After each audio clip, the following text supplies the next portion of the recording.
bienvenidos a nuestro servicio. Tú ya has venido. No hay visitas, ¿verdad? ¿Visitas? Mariana, no. Marianita, Marianita, sí. El día ese te dije Mariela, me confundí. Bueno, sabemos que estamos en nuestra serie en la Escuela de Misericordia para la Ciudad. Hoy es nuestra clase número 5 titulada Condicional e Incondicional. Y hemos estado basando la serie en la parábola del buen samaritano. Y la parábola del buen samaritano, cuando Jesús la utiliza, pretende responder a la pregunta que le hizo el intérprete de la ley: ¿quién es mi prójimo? Cuando él le pregunta ¿quién es mi prójimo?, Jesús le cuenta la parábola del buen samaritano. Jesús responde haciendo que los personajes principales de esta historia sean un judío y un samaritano. No fue casualidad que el Señor escogiera dos personas que técnicamente eran enemigas, ¿verdad?, para ponerlos como los personajes de la historia. Y ellos eran enemigos, y a pesar de esa condición, el samaritano decide ayudar al judío. Ese es como el corazón de la parábola. Eso es lo interesante de la parábola. La respuesta de Jesús derriba toda barrera que quiera limitar la misericordia. Poner en la historia la persona que nadie imaginaría que ayudaría a que lo ayude, derriba entonces cualquier límite que nosotros tengamos acerca de a quién deberíamos hacer misericordia. Así que, con base en la enseñanza de Jesús, ¿a quién debemos nosotros amar y con quién debemos tener misericordia, tanto en palabra como en hechos? ¿Cuál sería la respuesta con base en la enseñanza? Es decir, ¿cuál es la respuesta que se desprende de la parábola a la pregunta ¿quién es mi prójimo? ¿A quién debo amar y servir? ¿Solo a los de mi raza o de mi comunidad o de mi fe? No, ¿verdad? La respuesta sería al que me encuentre en el camino, de alguna manera, usando los términos de la parábola. ¿Estamos de acuerdo con eso? ¿Estamos de acuerdo en que nosotros estamos llamados a hacer misericordia a alguien, a cualquiera que tenga necesidad y que se me cruce en el camino? Si no estamos de acuerdo con eso, tocará repetir la serie, porque es parte de lo que queremos enfatizar, ¿no? Nosotros estamos llamados a hacer misericordia sin importar, en principio, las posibles barreras que pueden haber. Sin embargo, a pesar de que esto es cierto, nosotros estamos llamados a amar y a hacer misericordia a todo aquel que tenga necesidad y que nos encontremos en el camino. Sin embargo, esto plantea otra pregunta. ¿Será que el hecho de que nosotros tengamos que hacer misericordia, estemos llamados a hacer misericordia a cualquiera, quiere decir que los cristianos no deben distinguir entre ayudar a creyentes o incrédulos? ¿O cuál sería el orden? ¿O a qué le doy prioridad? ¿O quiere decir que debemos ayudarse incondicionalmente a alguien en necesidad? La idea es que hoy respondamos a esa pregunta. Y para hacerlo, pues lo que vamos a hacer es ver la Escritura como debe ser. Hay un pasaje en el Antiguo Pacto que es interesante que observemos. Lo voy a leer, está en Levítico. La ley del Antiguo Pacto dice: si uno de tus hermanos, o sea, si uno, cuando se refiere a tus hermanos, un israelita, llega a ser tan pobre que tiene que vender parte de su posesión, su pariente más cercano vendrá y redimirá lo que su hermano haya vendido. Esa era una ley. O sea, si algún israelita llegaba a ser tan pobre que tendría que despojarse de sus bienes, entonces el pariente más cercano estaba llamado a buscar comprarle para devolverle, o sea, servir a su necesidad, para que esta persona no se quedara sin posesiones. Desde el Antiguo Pacto podemos ver un principio, y es que la responsabilidad de proveer y servir a alguien en necesidad recae principalmente sobre su familia cercana. Y esto está de la misma manera expresado en el Nuevo Testamento. Vamos a la primera carta a Timoteo. Capítulo 5, verso 4.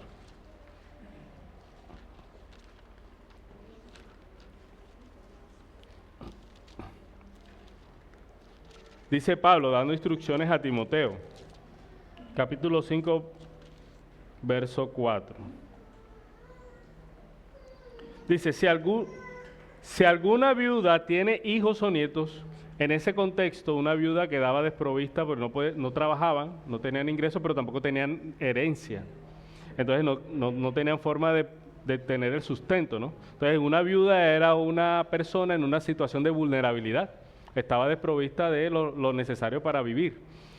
Pero mira lo que le dice Pablo a Timoteo, si alguna viuda tiene hijos o nietos, que aprendan estos primero a mostrar piedad para con su propia familia y a recompensar a sus padres, porque esto es agradable delante de Dios.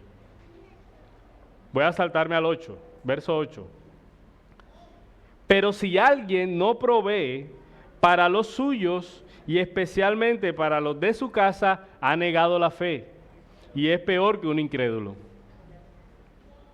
Así que vemos en este texto también, así como en el Antiguo Pacto, que la mayor responsabilidad, según la Escritura, de proveer y servir a alguien en necesidad es de su familia.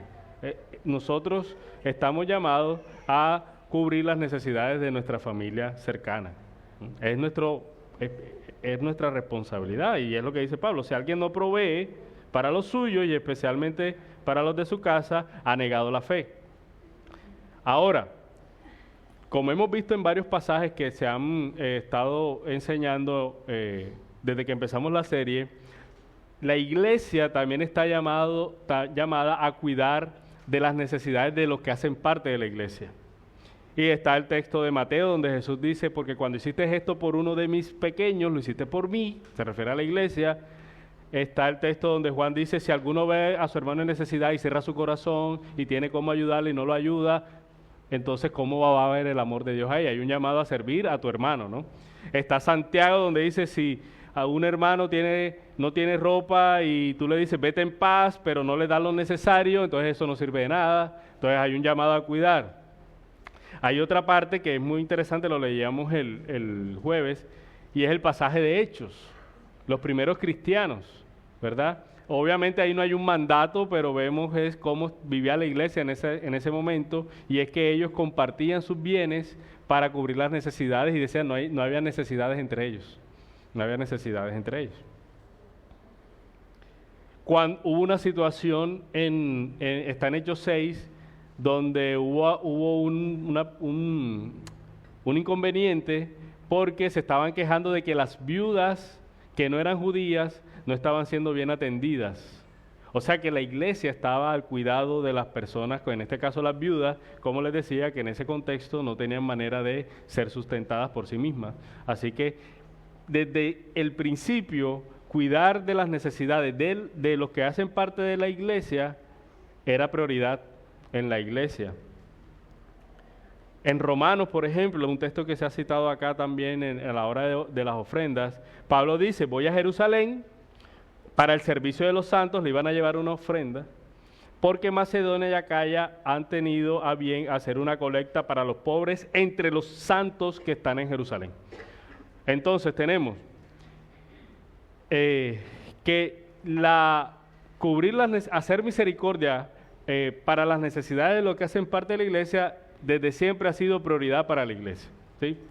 Pero la Escritura llama claramente que hay una responsabilidad inicial, principal, entre la familia. Y luego está la iglesia. Entonces, eso es importante tenerlo ahí de base. Ahora, ¿y el Estado qué? ¿En dónde entra el Estado en este asunto de cubrir las necesidades de aquellos que están en necesidad? Bueno, la realidad es que la Escritura habla muy poco de eso. La Escritura no impone esa carga a los reyes. Sin embargo, encontramos textos donde los reyes serán juzgados por no hacer misericordia, ¿sí? Pero el hecho de que haya tan poco en la Biblia que el Señor le ponga esa labor al gobierno implica que la labor principal de hacer misericordia y de cubrir las necesidades de alguien que está en necesidad es de la familia y de la iglesia. Y hemos hablado de la familia y hemos hablado de la iglesia, pero ¿qué pasa con los que no son tu familia y no hacen parte de la iglesia. ¿No estaremos llamados a hacer misericordia ahí? Bueno, claramente no, y lo vemos en la parábola del samaritano, ¿no? El buen samaritano no era familia del judío, no era parte de su comunidad religiosa, por decirlo de esa manera, no era parte de su iglesia, entre comillas, y él fue y lo ayudó, y Jesús le dice al intérprete de la ley, haz tú lo mismo. O sea que también hemos sido llamados a hacer misericordia a los que están fuera de la familia y fuera de la iglesia. Vamos a Gálatas 6:9.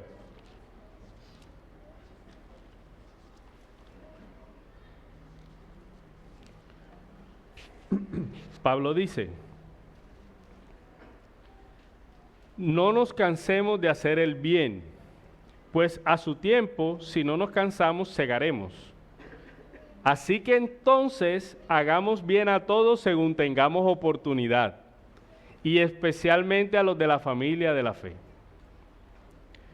Estamos llamados a tener compasión, la enseñanza de Cristo es clara en eso. Estamos llamados a tener compasión, llamar aún a nuestros enemigos. No solamente a los que son nuestra familia y no solamente a los que son nuestros hermanos, también a los que no son nuestra familia ni son nuestros hermanos, inclusive a nuestros enemigos. El alcance es muy amplio de nuestro llamado a amar y servir. Pero la Biblia establece un orden, ¿verdad? Mira lo que dice Pablo, haz el bien a todo el que tengas oportunidad y especialmente a los de la familia de la fe. Así que nuestras obras de misericordia deben ser dirigidas primeramente a nuestra propia comunidad. Nosotros debemos velar porque en medio de las necesidades entre nosotros podamos servir para suplirlas, pero nuestro deber es incluir a todas las personas, dentro y fuera de la iglesia. En otras palabras, esto es algo que así lo expresó Tim Keller en el libro que estamos siguiendo de base. Él dice, el ministerio de misericordia no solo es una expresión de la comunión de la iglesia, o sea, que tengamos misericordia aquí entre nosotros es una expresión de nuestra comunión. No es solo eso, sino que él dice, sino también una expresión de la misión de la iglesia. Parte de lo que hacemos como iglesia es extender misericordia fuera de la iglesia, ¿sí? Entonces, nuestro deber es hacer misericordia con aquellos que están fuera de la iglesia, con aquellos que son que no son que también están fuera de nuestras familias. Y ahí viene otra pregunta. ¿Podemos ayudar a cualquiera sin ningún tipo de condición? No deberíamos distinguir para saber discernir si ayudamos o no ayudamos, hasta cuándo ayudamos, ¿verdad? ¿Bajo qué condiciones o qué condiciones, si es que las hay, deberíamos nosotros detener o avanzar en una ayuda? Creo que esto es lo más difícil quizás a la hora de hacer misericordia. Pero vamos a encontrar en la Escritura parte de lo que necesitamos para tener discernimiento allí. Mucha gente divide a las personas en necesidad. Voy a usar la palabra los pobres, pero no de una manera despectiva, alguien en necesidad. Mucha gente divide a los pobres en dos categorías. Los pobres merecedores de ayuda son aquellos cuya pobreza no es su culpa. Un desastre natural, una calamidad familiar, una enfermedad, algo que les ha impedido, ¿verdad?, poder hacer lo necesario para tener su sustento. Entonces dice, mira, ellos merecen ser ayudados, porque su pobreza no es su culpa. Otra categoría serán los pobres no merecedores, cuya pobreza es su propio pecado. No, él está así por el vicio, por malos hábitos, por desorden, etc. Algunos piensan que solo debemos ayudar a los pobres merecedores, o sea, la primera categoría, y que a los no merecedores no deberíamos ayudarles. Esa es una posición. Otros creen que la misericordia debería ser incondicional. Ya sea que la pobreza de esa persona, la circunstancia en la que está es producto de su pecado, no importa, hay que ayudarle, ¿sí? O si no es producto de su pecado, también hay que ayudarle. Entonces, por eso esta enseñanza se llama condicional e incondicional.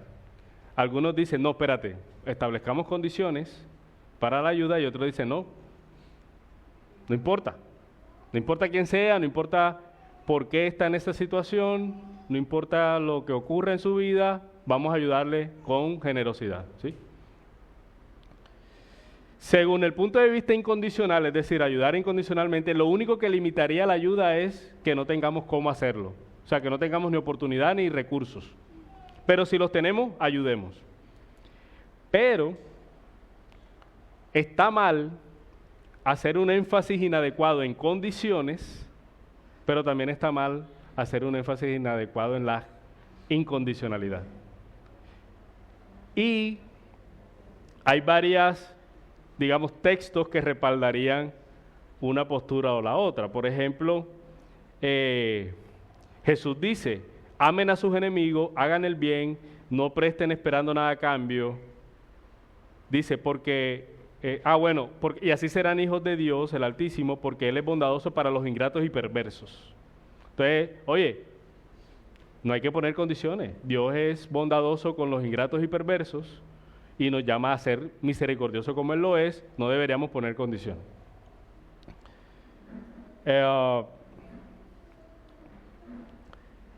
La misericordia de Dios, de hecho, fue incondicional. Es decir, que este texto que cité y este argumento es fuerte. Dios obra en nosotros de manera incondicional. No hubo algo específico que había en nosotros que dijo Dios, oye, a este sí lo voy a salvar. Con este sí voy a tener mis... No, Dios obró en misericordia de una manera incondicional, ¿verdad? Así, por eso es el Evangelio, y por eso el Evangelio es una buena noticia. El Señor tuvo misericordia de nosotros cuando éramos sus enemigos, cuando no merecíamos esa misericordia. Voy a citar algo que dice Tim Keller, también dice, así que en primer lugar, es muy difícil tener una perspectiva bíblica que hable de pobres merecedores. O sea, creo que se habló en otra clase, pero mencionar la palabra misericordia y merecimiento no es compatible, porque en teoría nadie merece misericordia, técnicamente. Entonces, si yo hago misericordia es a alguien que probablemente no lo merezca. Nuestra ayuda se llama misericordia, no recompensa. O sea, yo no voy a ayudar para recompensar a alguien que se está portando bien o que merece esa ayuda, ¿no? Yo quiero ayudar sin condición. ¿Cómo puede alguien merecer misericordia? Y si la merece, ¿es misericordia realmente? En segundo lugar, el ministerio de obras debe hacerse con un propósito específico, proclamar el reino de Dios. Eso quiere decir que lo que queremos lograr con nuestras obras, al igual que con nuestras palabras, es que las personas abran sus corazones a Dios y sometan su voluntad rebelde a su señorío. Esperaremos a que un corazón sea algo justo para entonces ministrarle. O sea, él lo que dice es, nosotros queremos con la misericordia es llevar a las personas al Señor. Entonces, ¿cuándo vamos a empezar a ayudar? Cuando ellos muestren un poquito de arrepentimiento, no. Es lo que él dice, no. Nosotros hemos sido llamados a ser ministros de la reconciliación. O sea, no tenemos que esperar que haya una respuesta para empezar a ayudar, ¿sí? Ese es el argumento. Él termina diciendo, es por esto que nuestro ministerio de misericordia debe seguir el patrón de misericordia de Dios. Viene sin condiciones. Viene sin condiciones. Entonces tenemos un argumento en contra de poner condiciones y ahora tenemos un argumento a favor de poner condiciones. Y vemos en la misma escritura esto. Por ejemplo, Pablo le dice a los tesalonicenses, y creo que muchos pueden recordar este texto, el que no quiera trabajar, que tampoco coma. ¿Cierto? Él dice, hay algunos que andan desordenadamente. No quiere trabajar, porque no coma. ¿Qué es lo que está diciendo Pablo? Que viva la consecuencia de su pecado. No podemos ayudarle a esta persona para que ahora no tenga para que descuide su responsabilidad de hacer lo que le toca hacer. Entonces fíjate que Pablo pone unas condiciones. ¿A quién vamos a ayudar? Este no quiere trabajar, que se muera de hambre. ¿Cómo así? No, para que se ponga pilas. Él necesita sufrir las consecuencias de su pereza, ¿verdad? Entonces, hay condiciones. Y el pasaje que veíamos de las viudas, Pablo dice a Timoteo, honra a las viudas que en verdad son viudas. ¿Cómo así? Dice, si alguna viuda tiene hijos o nietos, entonces que los nietos la sostengan, para que no le pongas esa carga a la iglesia, ¿verdad? Dice Pablo. y mira lo que dice, ahí mismo en la carta dice, sin embargo, la que en verdad es viuda y se ha quedado sola, tiene puesta su esperanza en Dios y continúa en súplicas y oraciones noche y día. O sea, que no era a todas las viudas a las que se le iba a ayudar, sino a viudas que estuvieran realmente viviendo vidas piadosas, con una condición. Dice, pero a la que se entrega a los placeres desenfrenados, aún viviendo, está muerta. Dice Pablo, ordena también estas cosas para que sean irreprochables. Dice Pablo, estoy en 1 Timoteo 5. En el 9 dice, que la viuda sea puesta en la lista solo si no es menor de 70 años. De 60, perdón. O sea, mayores de 60. Eran las que iban a entrar. Condiciones. Habiendo sido la esposa de un solo marido. Condiciones. Que tenga testimonio de buenas obras. Se ha criado hijos, se ha mostrado hospitalidad a extraños, se ha lavado los pies de los santos, se ha ayudado a los afligidos y se ha consagrado a toda buena obra. Pablo puso la vara alta ahí. ¿Cierto? Condiciones. Entonces tenemos por un lado el Señor diciéndonos en su enseñanza, sean misericordiosos hasta con sus enemigos, perversos, ingratos. Pero por otro lado tenemos instrucciones a decir, mira, ten discernimiento. No podemos ser siempre incondicionales, ¿no? Entonces esas dos cosas están en la Escritura y tanto lo que enseñó Jesús como lo que enseñó Pablo es ley de Dios. Así que tenemos que encontrar la manera de que eso sea balanceado, o sea, de que eso esté en unidad, un texto con el otro. Entonces, basándonos en estas dos cosas, nosotros podemos decir lo siguiente: nuestra misericordia, basándonos en lo que enseña Pablo, no debe facilitar a alguien desobedecer a Dios, no debe ayudarle a desobedecer a Dios. Nuestra misericordia, además, debe ayudar a que las personas anden en buenas obras. Es decir, mira que Pablo dice, las que están viviendo de una manera desenfrenada, no las ayudes, porque las estás ayudando a que sigan viviendo de esa manera. El que no quiere trabajar, que pase hambre, así de sencillo, no lo ayudes. ¿Cómo podemos entonces, verdad, armonizar ambas cosas? La respuesta a ese gran enigma es el Evangelio, Cuando la gracia de Dios llega a nosotros, por primera vez, ¿llega con condiciones o sin condiciones? Sin condiciones, incondicionalmente. ¿Cierto que sí? Si alguien tiene dudas con eso, podemos conversar en el break. Dice el Señor, ¿verdad? Hemos sido salvados y Él puso la fe y no fue por obras para que nadie se gloríe. Cuando aún éramos sus enemigos, cuando estábamos muertos en nuestros delitos y pecados, el Señor vino y nos salvó. Sin condiciones, sin condiciones. Sin embargo, la misericordia de Dios no se mantiene sin condiciones. Porque cuando tú has sido llamado y has sido salvado, el Señor ahora te demanda a ti una manera de vivir. ¿Verdad? Hablábamos del indicativo y el imperativo hace un tiempo. El Señor te ha salvado, vive como un salvado. ¿Cómo? Abandona el pecado. Disciplínate para la piedad. Renuncia al viejo hombre. Que no seas contencioso. ¿Verdad? Sé diligente. Un montón de imperativos que el Señor nos dice, mira, te salvé por misericordia, sin ninguna condición, pero eso no quiere decir que vas a quedarte igual de como ese día. Yo ahora espero de ti esto, y te estoy equipando para que lo puedas hacer, porque en el paquete de la salvación te doté de mi Espíritu Santo. Entonces tú puedes hacer eso. Entonces sé diligente y avanza. Y si no lo somos, el Señor nos disciplina. ¿O no? No hemos vivido eso muchos aquí. Pero si somos de Él, Él nos disciplina. ¿Y por qué lo hace? Por amor. Y sigue siendo parte de su misericordia. Qué triste fuera que el Señor nos dejara como nos encontró. Sería una pena. Dios no se llevaría a la gloria, ¿verdad? Entonces, la misericordia de Dios llega incondicionalmente por primera vez, pero su misericordia nos llama a que nosotros mostremos interés y deseo por Él. Que nosotros busquemos la santidad continuamente.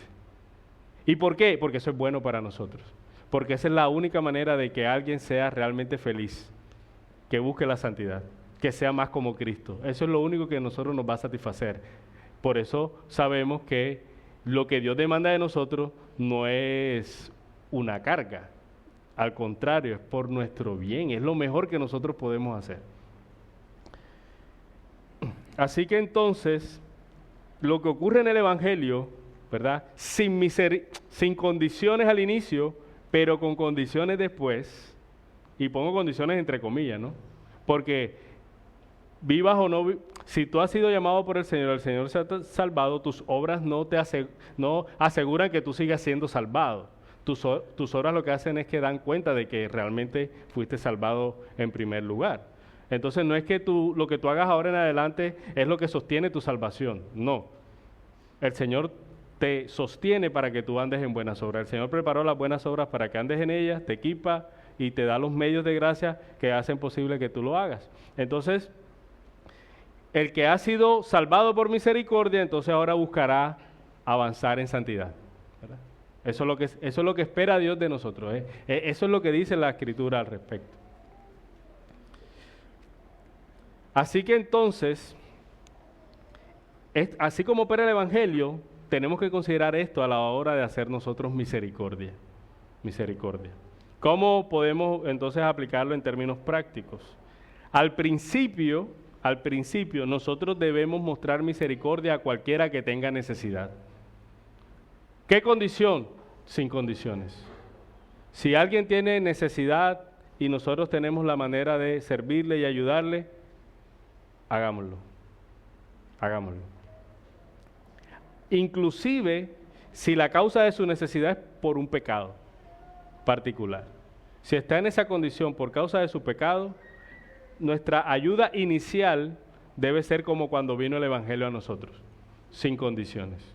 Vamos a ayudarte de la mejor manera que nosotros podamos. Ahorita les cuento una historia que puede ilustrar mejor la idea, pero esa es la base, ¿no? Al inicio, nosotros ayudamos a cualquiera que esté en necesidad, según tengamos oportunidad y recursos, sin condiciones.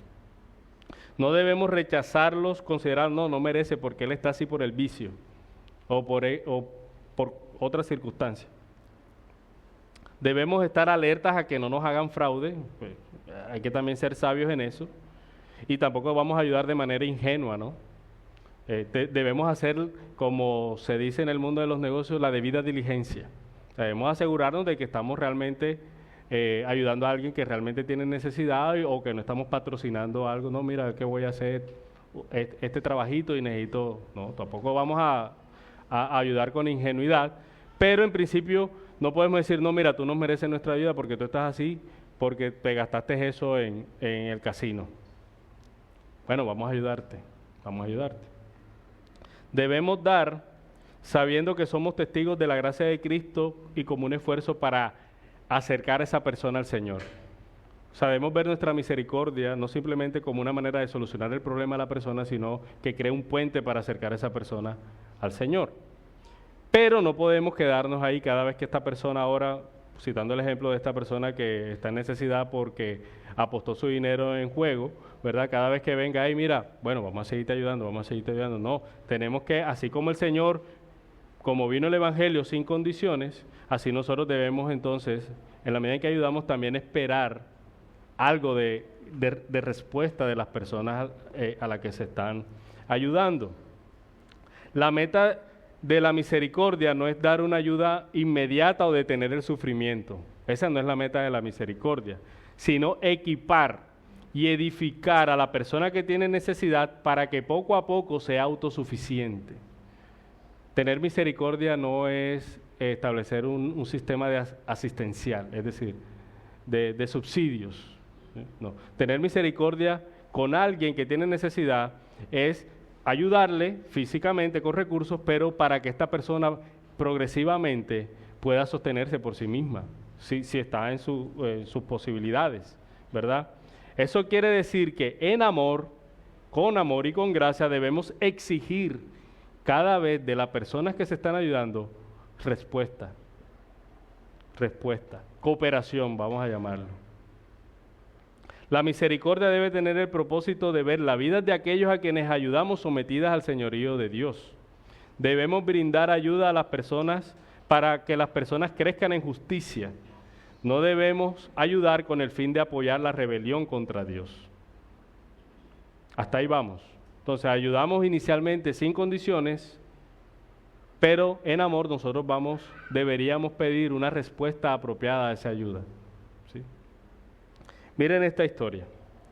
Un hombre llegó a la oficina del pastor pidiendo dinero. Olía mucho a alcohol. El pastor le preguntó dónde vivía y para qué era el dinero. Él le dijo, para comida, dijo el hombre. Le explicó que vivía en un cuarto por ahí cerca y que no había podido encontrar trabajo. El pastor le dijo que no le daría dinero en efectivo, sino que lo llevaría a comer. Porque si él iba a pedir dinero para comida, pues bueno, vamos y comemos, que era su real necesidad. El hombre no se sintió muy cómodo, pero aceptó la oferta. El pastor tomó dinero del fondo de misericordia de la iglesia y lo llevó al hombre a comer, y mientras comían conoció parte de su historia y le compartió el evangelio. El hombre no fue descortés, pero tampoco mostró mucho interés. Una semana después llegó a la iglesia pidiendo dinero otra vez. El pastor le dijo, oye, se llama Jaime en la historia. Jaime, hasta ahora caí en cuenta, te compraré comida otra vez. Pero si quieres que sigamos ayudándote, tendrás que dejarnos entrar en tu vida. El hombre le preguntó que qué quería decir eso. Quiero decir que puede haber hábitos y patrones en tu vida que hacen que no puedas conservar un trabajo. Si nosotros como iglesia queremos ayudarte en verdad, tenemos que considerar toda tu vida. Es posible que necesites ayuda para administrar tus finanzas. Puede que tengas algunos problemas personales. Me dijiste que no puedes controlar tu temperamento, ¿recuerdas? Le dice el pastor. Así que ya ves, realmente no sería amoroso de nuestra parte solo darte el dinero sin que nos dejes ministrarte de una manera más completa. El hombre se negó y dijo que su vida era su problema, y después de esa última comida no regresó. Ahí vemos un ejemplo de lo que estamos tratando de ilustrar. ¿Tienes necesidad? Ven, vamos y te ayudamos.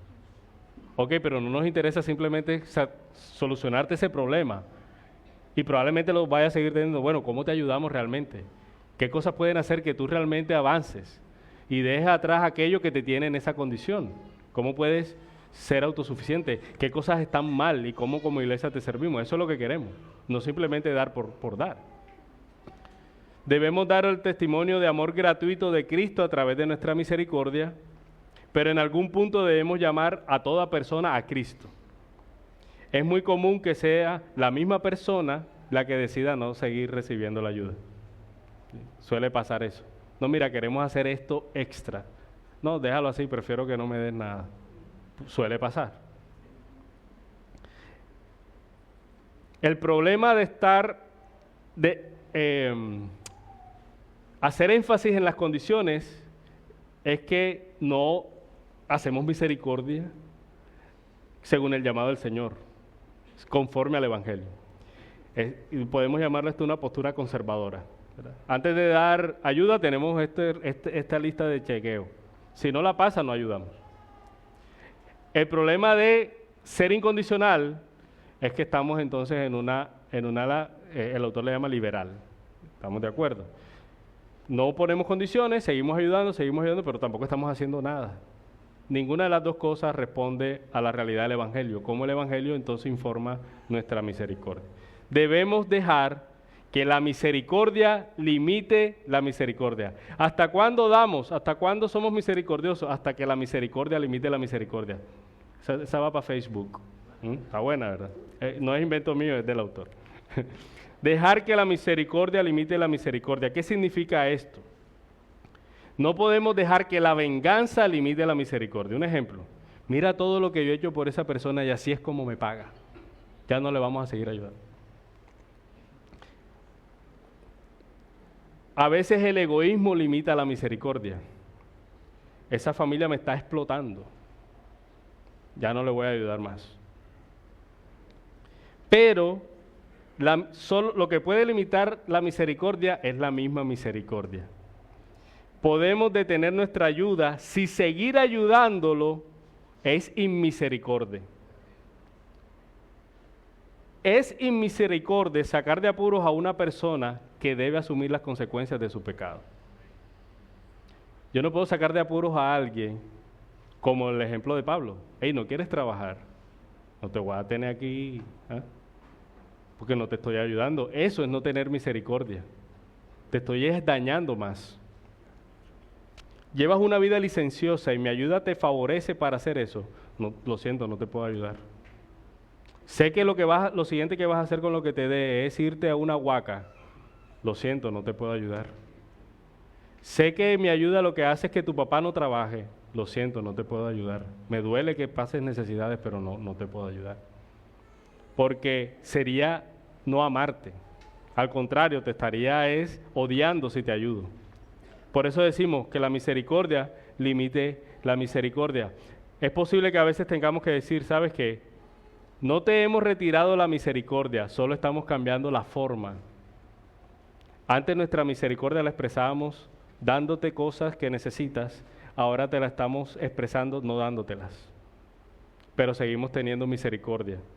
Vamos a seguir orando por ti, vamos a seguir visitándote y en el momento en que estés dispuesto a avanzar, a cooperar, a dejar atrás las cosas que hemos visto que necesitas dejar atrás, entonces venimos y te seguimos ayudando. Sigues contando con nosotros, pero ahora mismo seguirte ayudando es no tener misericordia contigo. Así que nuestra misericordia estará limitada por la misericordia. El reto que tenemos como iglesia y como personas es que a veces nos cuesta trabajo diferenciar hasta dónde llegamos, ¿no? A veces nos cuesta trabajo establecer límites a la misericordia que sean adecuadas delante de Dios, porque nuestros corazones tienden a ser mezquinos, principalmente, o a veces complacientes. Entonces siempre vamos a estar entre un extremo y el otro. Y encontrar limitaciones adecuadas es difícil, y necesitamos dependencia del Señor y orar. Por ejemplo, hay algunos que dicen, no, mira, nada más vamos a ayudar a la gente que realmente esté, pero sí, mal, que esté mal. Y quiero citar, hoy nos vamos a ir al receso un poquito más tarde, pero no quiero dejar de decir esto. Quiero citar algo que Jonathan Edwards, teólogo de hace 200 años, dijo. Él dice, esto vamos a ayudar, pero cuando la persona realmente esté que no puede, mejor dicho, que haya pasado hambre por lo menos una semana. Él dice, no va de acuerdo con la regla de amar a nuestro prójimo como a nosotros mismos. Esa regla implica que nuestro amor hacia nuestro prójimo debe actuar de la misma manera y expresarse en las mismas formas que nuestro amor hacia nosotros mismos. Ama a tu prójimo como a ti mismo. Entonces, ¿qué dice? Eduard pregunta, si nosotros esperamos hasta ser unos indigentes para tratar de mejorar nuestra propia condición, él pregunta, ¿eso es lo que pasa? O sea, ¿tú esperas a que estás tan mal para empezar a ponerte pilas? No.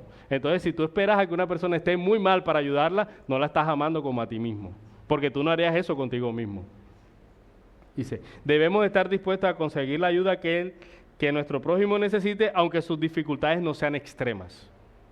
Que no, espérate, dejémoslo ahí, todavía ahí tiene reserva. No, vamos a ayudarle, si tiene una necesidad, vamos a ayudarle. Otra limitación, es posible, no vamos a ayudar a la persona porque ella es culpable de su pobreza, lo que hablábamos. Dice Edwards, en primer lugar la pregunta, ¿a qué llamamos culpable? Si a lo que te refieres es a la falta de una habilidad natural para administrar los asuntos económicos, esa debe ser considerada su desgracia. Tal habilidad es un don que Dios concede a algunos y a otros no. Pero ¿y si la pobreza no fue causada por la debilidad, sino más bien por una vida completamente impía? Dice, si han llegado a padecer necesidad por su pereza y derroches, tenemos que ayudarlos igualmente, a menos que continúen en esos vicios. Si no continúan y su culpa es perdonada, entonces no seguirá siendo un impedimento para darles nuestra ayuda. Cristo nos ha amado, se ha compadecido de nosotros y se entregó por completo para suplir nuestras necesidades y aliviar la miseria que nosotros mismos nos acarreamos. Así que el hecho de que una persona sea culpable de su pobreza no debe ser una barrera inicial. Seguimos ayudando, pero si continúa así, bueno, lo que hablamos, ¿no? Condiciones. Bueno, ya no te podemos seguir ayudando. Pero inicialmente no debería ser una condición. Y dice, y si la persona no cambia de estilo, su estilo de vida, o sea, si la estamos ayudando y al final sigue igual, sigue todo lo mismo. Dice, si continúa en los mismos caminos, eso no nos excusa de la caridad hacia sus familias. Interesante. Dice, quienes son inocentes. Puede que la ayuda que dábamos a una persona esté beneficiando a sus familias. Nosotros no queremos seguir patrocinando una vida pecaminosa, en rebelión contra Dios, pero pudiéramos seguir ayudando a sus familias de otras maneras. Eso es interesante y me pareció muy adecuado. Dice, es posible que no podamos ayudar a esa familia sin que la persona reciba ayuda. Es posible, pero no debe impedir nuestra caridad. Entonces nosotros no podemos decir, no, mira, no vamos a ayudar a la familia porque él se va a beneficiar. No, bueno, eso va a pasar, pero no debe ser una barrera para seguir ayudando a una familia, a pesar de que no queremos patrocinar, digamos, una vida licenciosa de una persona en particular. Entonces, es interesante y podemos tenerlo en cuenta. La ayuda va acompañada de un llamado a la persona a someterse completamente a Cristo. Y este es un enfoque que balancea condicionalidad e incondicionalidad. Hay que recordar, ya para terminar, que debemos tener claro como iglesia que las causas de que una persona esté en necesidad pueden darse por varias razones. Uno, por injusticia social, o sea, por el gobierno, por zonas donde el gobierno no está presente, por fuerzas al margen de la ley que despojan a las personas de sus cosas, ¿verdad? Por sistemas judiciales que actúan con injusticia o corrupción y demás.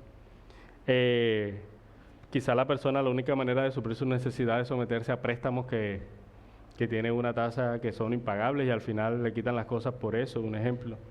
O un desastre natural, esa es otra causa de pobreza o de necesidad, terremotos, muerte de un familiar, desgracias, en fin.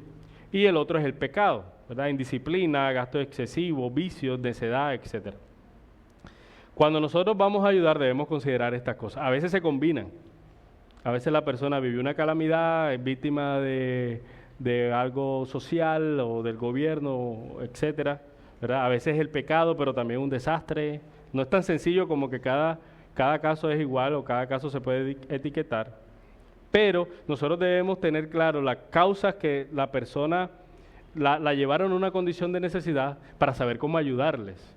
Porque no podemos ayudar a todas las personas de la misma manera. Y quizás algunas personas lo que necesitan es formación para avanzar o una oportunidad de trabajo y no que le estemos llevando ayuda cada semana, un ejemplo. Pero hay personas que no están habilitadas en ese momento para trabajar por X o Y circunstancias, por una enfermedad, lo que sea. Quizás nuestra ayuda va a ser más hacia darles recursos y proveer las necesidades. Entonces no podemos tratar cada caso como un estándar. Nos toca tener discernimiento y sabiduría para saber cómo ayudamos y cuál es la mejor manera de ayudarlo. En conclusión, mis hermanos, el ministerio de misericordia, en el ministerio de misericordia debemos poner en práctica lo que se dice. La gracia es gratuita, pero no es barata. La gracia llega a los no merecedores, la gracia llega a quien no lo merece, la misericordia de nosotros llegará sin condición, ¿verdad? A cualquiera. Pero la meta de la misericordia es estorbar un comportamiento pecaminoso, no patrocinarlo. ¿Sí? La meta de la misericordia es estorbar a la persona y acercarla al Señor. No ayudarle a que se aleje más del Señor o que siga viviendo en rebelión contra el Señor.